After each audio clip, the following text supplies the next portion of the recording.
ಆತ್ಮೀಯ H16 news ಅರ್ಥಾತ್ ಸಿದ್ದಾರಾಮ್ಗೆ ಸ್ವಾಗತ. ನಾನು ನಿಮ್ಮವ MI ಅಥವಾ ಮಲ್ಲಪ್ಪ ಜೋತವ. ಅದು ಬೇರೆ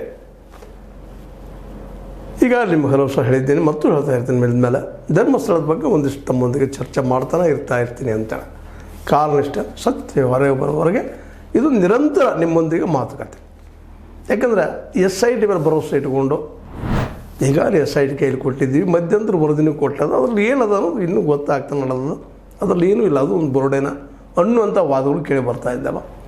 SIT ಈ ರೀತಿ ಮಾಡೋದಾದರೆ ತನಿಖೆಗೆ ಇದು ಬೇಕಾ ಅನ್ನುವಂಥ ಪ್ರಶ್ನೆಗಳು ಸಹಿತ ನಮ್ಮ ದೂರುದಾರರು ಕೇಳ್ತಾ ಇದ್ದಾರೆ.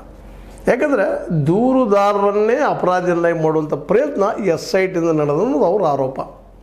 ಆದರೆ ಸತ್ಯನದು ಇಲ್ಲ ಅಂತಲ್ಲ.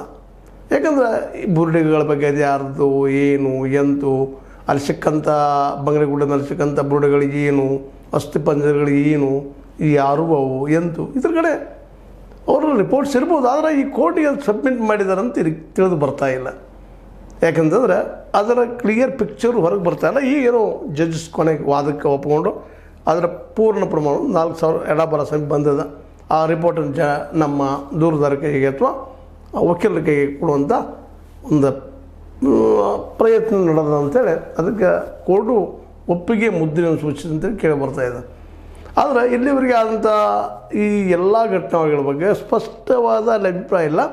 ಆದರೆ ಮತ್ತು SIT ಕೇಳ್ತಾ ಇರೋದು ಈ ದೂರದಾರ ಯಾರಿದೆಲ್ಲ ಅವ್ರನ್ನೇ ಎನ್ಕ್ವೈರಿ ಮಾಡುವಂಥದ್ದು, ಅವರನ್ನೇ ಕರೆಸುವಂಥದ್ದು, ಕರೆಸಿ ಕೇಳುವಂಥದ್ದು. ಇವೆಲ್ಲ ಈಗ ಅವರು ಹೇಳಿದಾರೆ, ಯಾರ ಮೇಲೆ ಆರೋಪದ, ಏನದ, ಯಾರಿಂದ ಆಗ್ಯದ ಅಂತೇಳಿ. ಅವರನ್ನು ಇಲ್ಲಿವರೆಗೆ ತನಿಖೆಗೆ ಒಳಪಡಿಸಿಲ್ಲ. ಯಾಕೆ ಅನ್ನೋದು ಇವತ್ತಿನ ಎಲ್ಲರ ಪ್ರಶ್ನೆ ಇದೆ. ಕೇವಲ